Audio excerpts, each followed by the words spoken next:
Question ये, show that 5 into 11 into 13 plus 13 is a composite number. मैंने आपको बताया था ना, दो नंबर्स को अगर आप ऐड करेंगे तो जरूरी नहीं है कि आपको कंपोजिट ही मिले, ठीक है। जैसे दो प्राइम नंबर को आप ऐड करें P1 plus P2 तो हो सकता है आपको कंपोजिट मिल जाए, हो सकता है आपको कोई और प्राइम नंबर P3 मिल जाए, है ना, ये हो सकता है। देखिए कैसे हो सकता है, 2 क्या है, प्राइम नंबर है, प्लस 3 क्या है, प्राइम नंबर है, इनको ऐड करके हमें क्या मिल रहा है, 5 मिल रहा है, ठीक है ना। दो प्राइम नंबर को ऐड किया मैंने, क्या मिला मुझे, एक और प्राइम नंबर मिल गया। अच्छा अभी दो प्राइम नंबर और कोई से ले लेते हैं, हो सकता है उनसे कंपोजिट मिल जाए हमको, ठीक है ना। जैसे आप ले लीजिए 5 एक प्राइम नंबर है, प्लस 7 एक प्राइम नंबर है, दो प्राइम नंबर ऐड किए मैंने, मुझे मिल गया 12, और 12 क्या है, कंपोजिट नंबर है। तो दो प्राइम नंबर को ऐड करने पे कंपोजिट या प्राइम दोनों में से कुछ भी मिल सकता है। तो यहां पे एक नंबर तो ये है, देखिए एक नंबर तो ये है आपका 5 into 11 into 13, ये पूरा का पूरा एक नंबर है, दूसरा नंबर 13 है। इन दोनों को ऐड करेंगे तो हमें क्या मिलेगा, प्राइम मिलेगा या कंपोजिट मिलेगा, ये हमें डिसाइड करना है। तो इस क्वेश्चन को करने का तरीका देखो, इसमें से इस चीज में से और इस चीज में से क्या कॉमन ले सकते हैं, 5 into 11 into 13 प्लस 13 को हम लोग लिख सकते हैं 13 common, inside the bracket you can write 5 into 11 plus 1। अब ये हो गया 13, 55 प्लस 1 56। अब ये देखिए 13 into 56 आ गया। ऑब्वियस है कि ये एक क्या है, कंपोजिट नंबर है। ये कंपोजिट नंबर क्यों है, क्योंकि एक प्राइम नंबर मल्टीप्लाई हो रहा है किसी और नंबर से। मैंने आपको अभी इससे पहले क्या बताया था, दो प्राइम को मल्टीप्लाई करोगे हमेशा कंपोजिट मिलेगा, दो प्राइम, तीन प्राइम, चार प्राइम मल्टीप्लाई अगर तुम कर रहे हो तो तुम्हें हमेशा क्या मिलेगा, कंपोजिट मिलेगा। ऐड करने पे क्या हो सकता है, कंपोजिट भी हो सकता है, प्राइम भी हो सकता है, लेकिन मल्टीप्लाई करने पे हमेशा क्या मिलेगा, कंपोजिट मिलेगा, ठीक है। ये क्यों कंपोजिट है, क्योंकि ये 13 से भी डिवाइड हो रहा है, ये 56 से भी डिवाइड हो रहा है, ये 1 से भी डिवाइड हो रहा है, और ये 8 से भी डिवाइड हो रहा है, और 56 8 8 7 जो 56 है ना, तो 7 से भी हो जाएगा ये डिवाइड, ठीक है। तो ये बहुत सारे नंबर ऐसे हो रहे हैं जिनसे ये डिवाइड हो रहा है, तो इसको हम लोग कह सकते हैं ये कंपोजिट नंबर है। So we will say since, अच्छा इसका आंसर कैसे लिखोगे बोर्ड में, तुम लिखोगे since 13 into 56 has more than 2 factors, so it is composite, ठीक है, इसलिए ये कंपोजिट है, ठीक। तो ये हम लिख सकते हैं। ये एक छोटा सा क्वेश्चन था, इस टाइप के क्वेश्चन अगर आते हैं तो आप कर लेंगे इसको। अब आगे बढ़ते हैं, एक डिफरेंट टाइप ऑफ क्वेश्चन देखेंगे। क्वेश्चन ये है कि शो दैट, क्वेश्चन देखिए, show that 4 to the power n where n is a natural number, ये this sign means belongs to, you will learn it in 11th class, can not and in 0। मतलब 4 की power n हमने कर दी है, और 4 की power n का मतलब है n कुछ भी ले सकते हो तुम नेचुरल नंबर में से, 1 2 3 4 5 6 7 8 कुछ भी रख दो वहां पे n की जगह पे। जैसे मैंने 4 की पावर 13 रख दी, 13 क्या एक नेचुरल नंबर है, 4 की पावर मैंने 5 रख दिया, 4 की पावर मैंने 3 रख दिया, कुछ भी रख सकते हैं हम लोग 4 की पावर। और प्रूव ये करना है कि 4 की ये जो पावर है, इनको जब हम लोग ओपन करेंगे यहाँ पे तो जो आंसर आएगा उस आंसर में कभी भी 0 नहीं आ सकता है, एंड में 0 एंड में कभी नहीं आ सकता है। ये आपको प्रूफ करना है। तो आप ऐसे एक एक पावर लेके तो प्रूफ करेंगे नहीं, इसके लिए हमारे पास एक छोटा सा तरीका है इसको प्रूफ करने का। देखिए 0 कब आता है, मुझे ये बताइए कि किसी भी नंबर के एंड में 0 कब आता है। 50 के एंड में 0 आ रहा है, ठीक। ये क्यों आ रहा है 0, क्योंकि यहाँ पे हमारे पास है 25 into 2, यहाँ हमारे पास है 5 into 5 into 2। अब देखिए 5 into 2 जो चीज है यहाँ पे, ये क्या होती है, 5 into 2 ये बनाता है हमारा 10, ठीक है ना।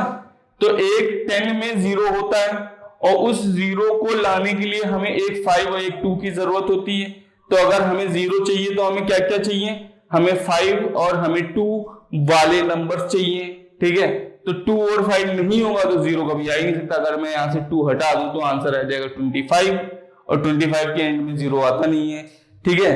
तो अब इसी फैक्ट को हम लोग आगे लेकर के प्रूफ करेंगे। हम लोग पहले देख लेते हैं कि क्या 4 की पावर n के फैक्टराइजेशन में 5 तो नहीं आ रहा है। ये देखते हैं जरा, फैक्टराइजेशन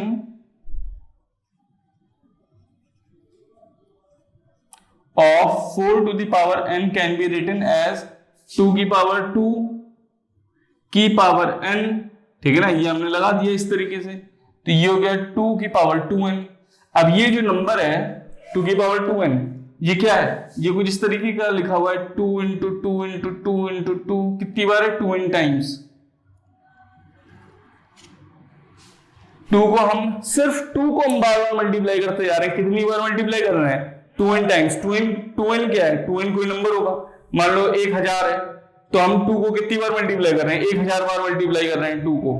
अगर तुम 2 को ही सिर्फ मल्टीप्लाई करते रहोगे तो क्या 0 आएगा एंड में, नहीं आएगा। क्यों नहीं आएगा, क्योंकि 2 को ही सिर्फ मल्टीप्लाई करने से 0 नहीं आता, 5 भी चाहिए होता है।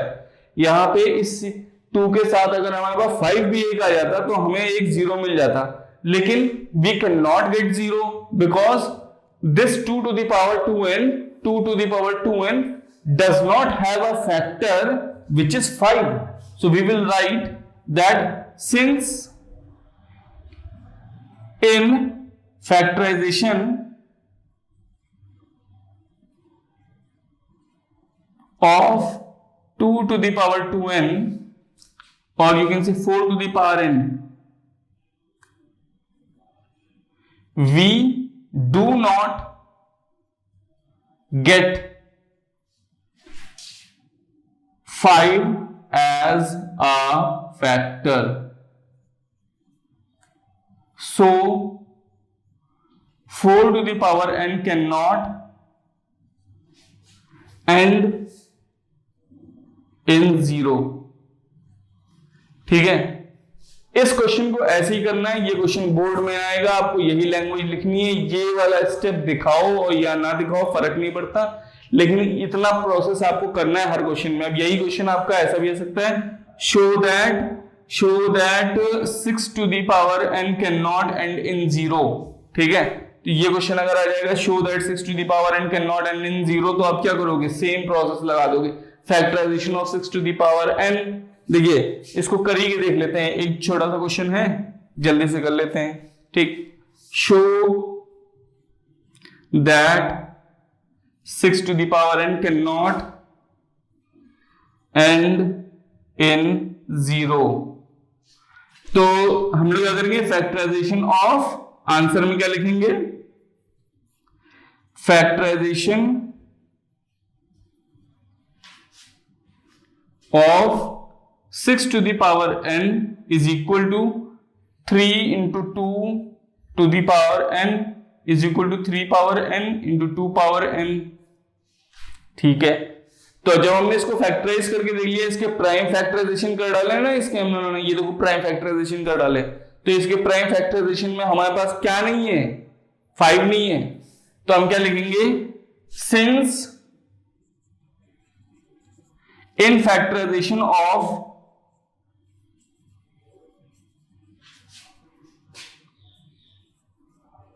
of 6 to the power n, we do not get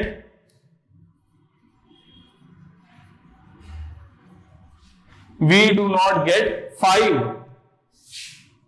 as a factor, so 6 to the power n cannot end in 0, ठीक है। तो इस क्वेश्चन को भी देखो सेम लैंग्वेज में मैंने लिखा है, इस क्वेश्चन को भी सेम लैंग्वेज में लिखा है।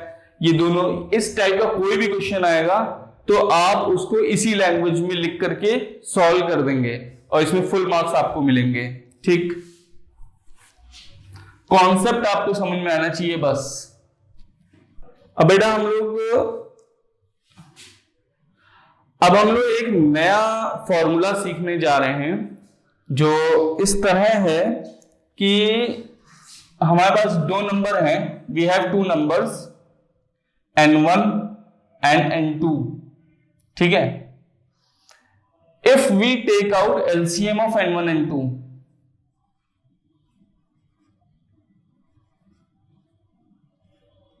and we take out HCF of n1 and n2,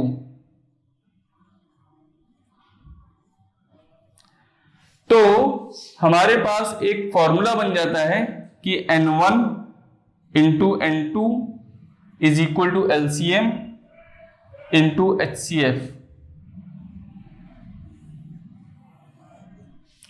इस फॉर्मूले को आप याद कर लीजिए, इस फॉर्मूले का आपको काफी ज्यादा यूज अभी होगा, आगे आने वाले टाइम में आप इसको यूज करेंगे, ठीक है। LCM और HCF पे बेस्ड कुछ क्वेश्चंस हैं जिनको हम लोग देखेंगे अभी डिटेल में। चलिए ये क्वेश्चन देखते हैं।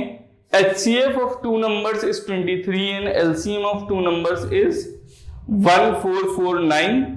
If one of the numbers is 161, find the other number।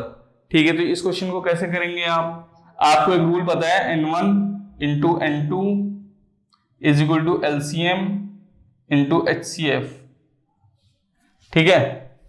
तो इस क्वेश्चन को करने के लिए हमारे पास जो जो इंफॉर्मेशन है वो इसमें रख देंगे हम लोग।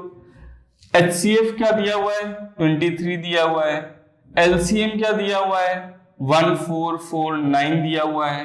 और कोई एक नंबर दिया हुआ है 161, तो n1 हो गया 161 into n2 is equal to this. तो n2 की वैल्यू कितनी आ जाएगी, 1449 इंटू 23 अपॉन 161, जो कि आपको मिल जाएगा कैंसिल आउट करके 207। तो दूसरा नंबर जो n2 था वो आपका 207 है। इस टाइप का क्वेश्चन आएगा, 1 मार्क में आएगा, आप कर लेंगे इस क्वेश्चन को, ठीक है। चलिए अब इस क्वेश्चन को देखते हैं। ये एक नया क्वेश्चन है, इसमें क्या कह रहे हैं ये कि find the largest number which divides 245 and 1037 and leaves remainder 5। अच्छा, तो अगर किसी नंबर को हम डिवाइड करें, ध्यान दीजिएगा जरा, इसको थोड़ा ध्यान से समझिएगा इस चीज को। मान लीजिए हम चाहते हैं कि हम 37 को डिवाइड करें किसी नंबर x से और रिमाइंडर हमें मिले 5 यहां पे, ठीक है। तो उस रिमाइंडर 5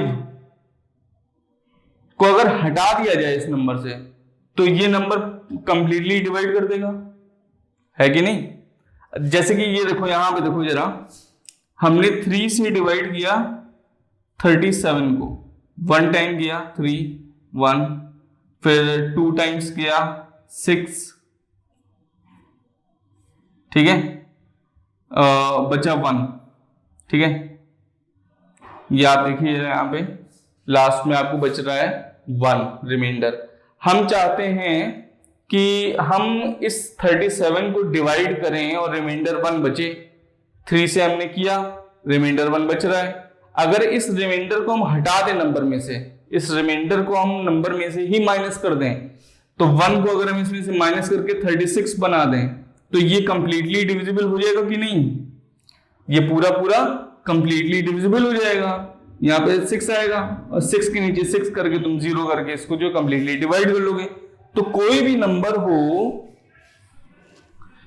नंबर हो अगर उसमें रिमाइंडर कुछ बच रहा है, ठीक है, उस रिमाइंडर को अगर उस नंबर से हम हटा दें, ठीक है, तो वो नंबर कंप्लीटली डिवाइड हो जाएगा। जैसे कि एक और एग्जांपल लीजिए, 7 को आप डिवाइड कीजिए 3 से, और आप ले लीजिए 8 को आप डिवाइड कीजिए 3 से, तो 8 2 जा 6 आएगा और बचेगा रिमाइंडर 2, ठीक है। अगर ये रिमाइंडर हटा दिया जाए 8 में से, तो आ जाएगा 6, माइनस करो 2, माइनस करो इसमें से, 8 माइनस 2 आ जाएगा 6, और ये 6 कंप्लीटली डिविजिबल है, ठीक है।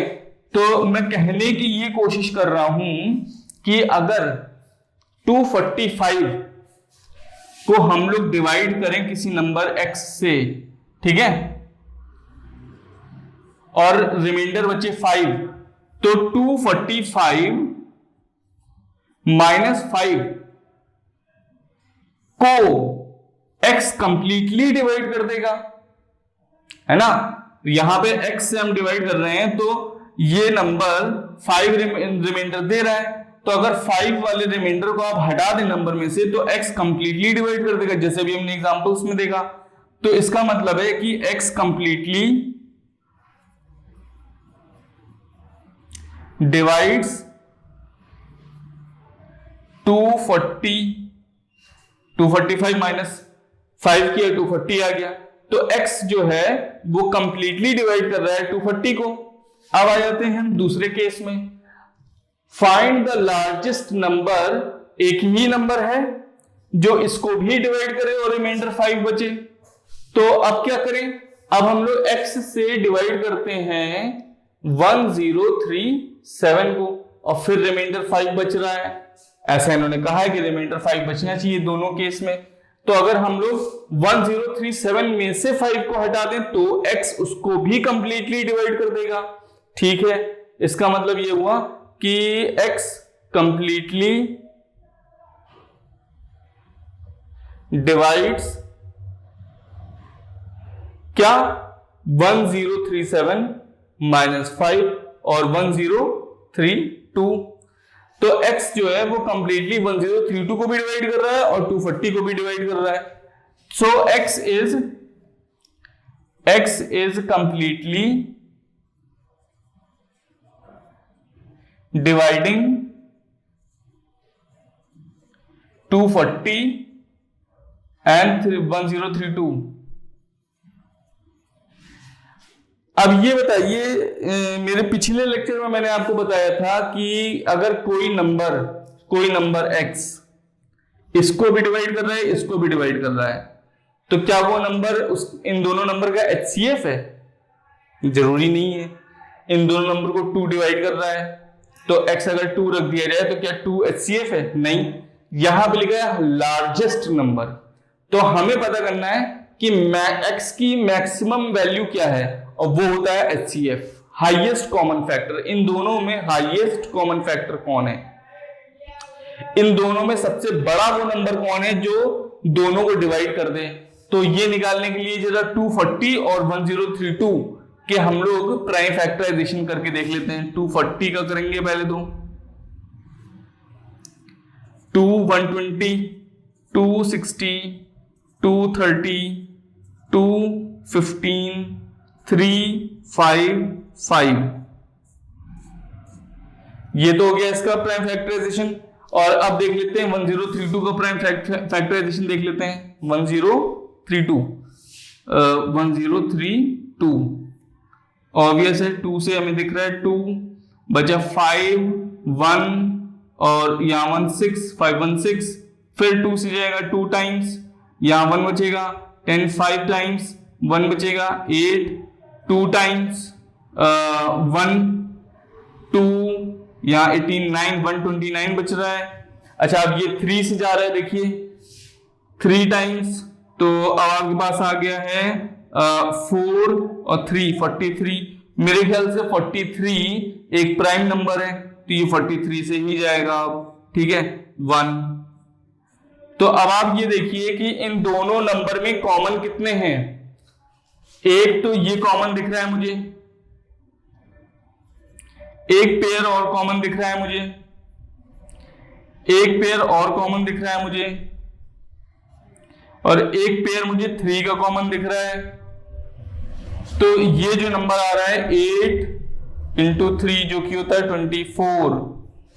अब ये 24 इन दोनों नंबर को कंप्लीटली डिवाइड कर देगा।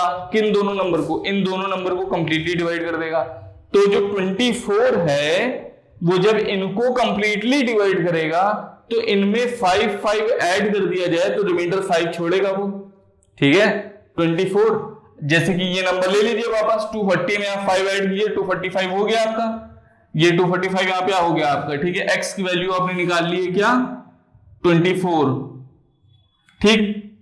तो अब आप देखिए जरा यहाँ पे 1 टाइम जाएगा ये 24 माइनस 0, 5 को हमने निकाल लिया, नहीं 0, ठीक है, कुछ नहीं, रिमाइंडर क्या बच रहा है यहाँ पे आपका, रिमाइंडर यहाँ पे आपको बच रहा है 5। वैसे ही आप 1037 को देख लीजिए, इसको भी 24 से डिवाइड करके देखते हैं, ठीक है, 24 से डिवाइड कर रहे हैं इसको हम लोग, तो ये कितने टाइम्स जाएगा, ये 4 टाइम्स जाना चाहिए पहले तो, 4 4 जा 16, 6 1 4 8 2 जा 8 और ये 96, तो बच रहा है आपके पास 13 में से 6 गए 7 और 9 में से 9 गए 0, 77, और ये 24 अब जाएगा आपका कितने टाइम्स, 3 टाइम्स जाएगा, 3 टाइम्स जाएगा 72, बचेगा 5, रिमाइंडर फिर से बच रहा है आपका रिमाइंडर 5। तो इस क्वेश्चन को आप लोग इस तरीके से करेंगे। स्टेप्स क्या है क्वेश्चन को करने के, क्वेश्चन को पहले समझते हैं। Find the largest number which divides this and leaves remainder 5।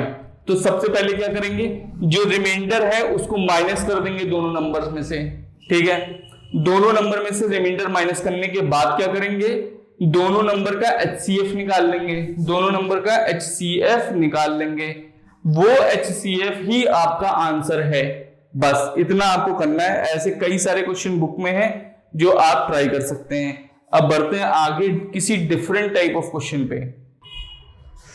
चलिए ये क्वेश्चन देखते हैं हम लोग। Find largest number that will divide this and this number and leaves remainder 7, 11 and 15 respectively. Respectively का मतलब होता है इन द सेम ऑर्डर, ठीक है, इसी ऑर्डर में, जैसे 7 इसका रिमाइंडर बचे, 11 इसका रिमाइंडर बचे और 15 इसका रिमाइंडर बचे। अब यहाँ पे 3 डिफरेंट टाइप ऑफ रिमाइंडर्स हैं। पिछले वाले क्वेश्चन में केवल एक ही रिमाइंडर था 5, इस वाले क्वेश्चन में 3 रिमाइंडर है और 3 नंबर है। पिछले वाले क्वेश्चन में दो नंबर थे। तो अब हम लोग क्या करेंगे, सेम प्रोसेस करना है हमको।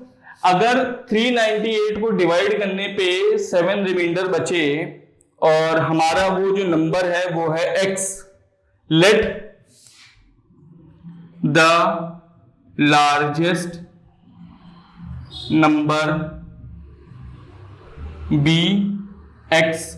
तो जब x इसको डिवाइड करेगा तो रिमाइंडर बचना चाहिए 7, ठीक है, x डिवाइड करेगा इसको 398 को,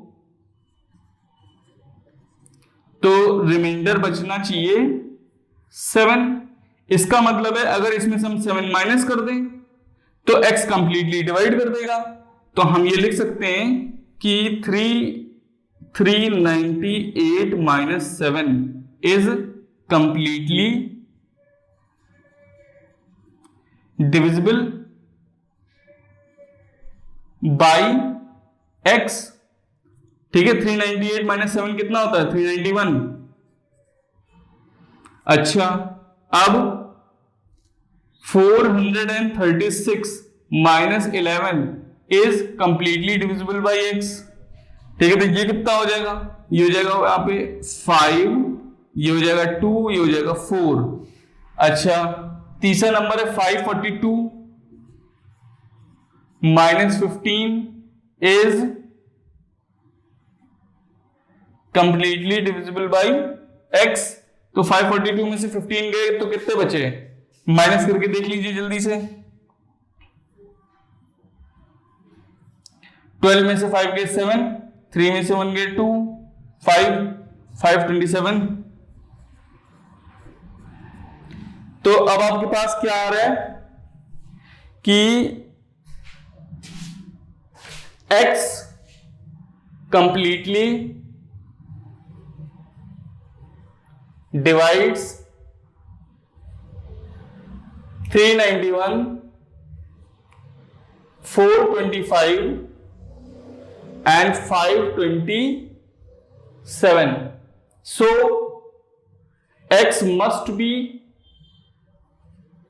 HCF of these numbers, of above